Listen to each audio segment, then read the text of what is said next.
Alright, what is good, Z Nation? DailyXander 312 back at it. I'm starting up my book summary again. Bada bing, bada boom. I left off at How to Win Friends and Influence People, Part 2, Chapter 2. So I've already read this book. I'm rereading it again in order to A, grasp the concepts better, and B, do these book summaries, because I think it's a vital skill for me in practice.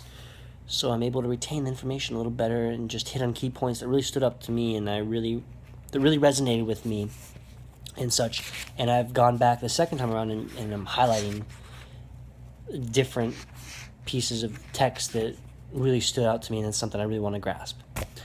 So chapter 2, bada bing, bada boom, a simple way to make a good first impression, something I aim to do every single time. And this chapter 2 principle, what else? You guessed it. Smile.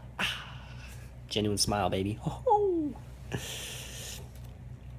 One of the most delightful factors in his personality was his captivating smile. This is referred to Charles Schwab. Actions speak louder than words, and a smile says, I like you. You make me happy. I am glad to see you. Later in this chapter, I'm going to read an entire quote from an essayist and publisher, Albert Hubbard, that I really enjoy and I resonate well with, and it's something I want to apply in my life and just the way I think, so the way my thought process goes. So Professor James V. McConnell, a psychologist at the University of Michigan, expressed his feelings about a smile. People who smile, he said, tend to manage, teach, and sell more effectively, and to raise happier children. There's far more information in a smile than a frown. That's why encouragement is much more effective teaching device than punishment. There we go. The next area. By the way, this book is broken up to first introducing a principle in a lot of ways and then telling stories behind it, examples. There's a ton of examples for every principle, which really makes this book great. Real-world applicable examples. People rarely succeed at anything unless they have fun doing it. I have known people, this is going back to a board of directors of one of the largest rubber companies in the United States. I have known people, he said, who succeeded because they had a rip-roaring good time conducting their business. Later, I saw those people change as the fun became work. The business had grown dull, they lost all joy in it, and they failed. Smile, fun, positivity, never taking yourself too seriously are certainly great traits to have throughout life, no matter in business and outside of business. Again, here is another quote that I referenced. I soon found that everybody was smiling back at me. This is going back to, this might be Dale Carnegie, I believe. I treat those who come to me with complaints or grievances in a cheerful manner. I smile as I listen to them, and I find that adjustments are accomplished much easier. I find that smiles are bringing me dollars, many dollars, every day. I have also eliminated criticism from my system. I give appreciation and praise now instead of condemnation. I take that back. That was not a quote from Dale Carnegie. It was actually a quote from, that's just on the spot, from William B. Steinhardt, a New York stockbroker. Gotta get credit where credit is due. I'm just double checking if that's actually true. Okay. Here we go again. Actions seem to follow feeling, but really action and feeling go together. And by regulating the action, which is under the more direct control of the will, we can indirectly regulate the feeling. Thus, the sovereign, voluntary path to cheerfulness, if our cheerfulness be lost, is to sit up cheerfully and to act and speak as if cheerfulness were already there. Referring back to, if you ever feel down, force yourself to smile, to hum, to whistle. By doing that action will trigger the feeling in combination with that action to bring about your will to be cheerful, because the cheerfulness will spread along to others in a positive sense that will just make you so darn connectively pleasing to be around. There is nothing either good or bad, said Shakespeare, but thinking making it so. Abraham Lincoln, most folks are about as happy as they make up their minds to be. Again, the mind is such a powerful influence on dictating how your life goes.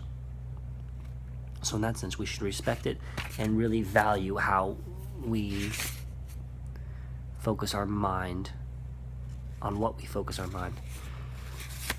So getting back what I was referring to earlier, for a quote from Elbert Hubbard, an essayist and publisher.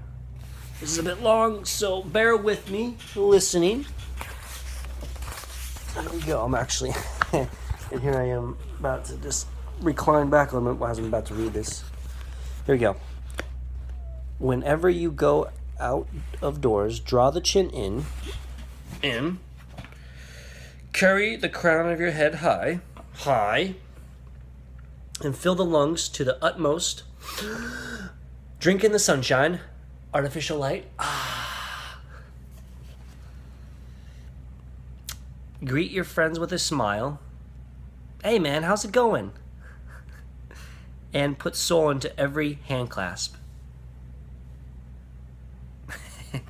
Do not fear being misunderstood, and do not waste a minute thinking about your enemies. Try to fix firmly in your mind what you would like to do, and then without veering off direction, you will move straight to the goal. Keep your mind on the great and splendid things you would like to do, and then, as the days go gliding away, you will find yourself unconsciously seizing upon the opportunities that are required for the fulfillment of your desire. Just as the coral insect takes from the running tide the element it needs, picture in your mind the able, earnest, useful person you desire to be, and the thought you hold is hourly transforming you into the particular individual. Thought is supreme. Preserve a right mental attitude, the attitude of courage, frankness, and good cheer. To think rightly is to create. All things come through desire, and every sincere praise is answered. We become like that on which our hearts are fixed. Carry your chin in and the crown of your head high. We are gods in this chrysalis. Chrysalis being transformative state, preparatory state. Ancient Chinese proverb: a man without a smiling face must not open a shop. Your smile is a messenger of your goodwill. Your smile brightens the lives of all who see it. To someone who has seen a dozen people frown, scowl, or turn their faces away, your smile is like the sun breaking through the clouds, especially when that someone is under pressure from his bosses, his customers, his teachers, or parents or children. A smile can help him realize that all is not hopeless, that there is joy in the world. So smile! Smile, everybody, smile. There's so much power in smile. Self-medicating practice right there. Smile. Hey. Chapter 2 of part 2 of How to Win Your Friends and Influence People in the books. Boom! In the books right there. Oh! I'll catch you in the next installment. This is also going to conclude my Daily Xander 312 for the night. As always, pleasure, peace, love, unity, respect, and passion. Catch you in the next installment, Z Nation. Over and out.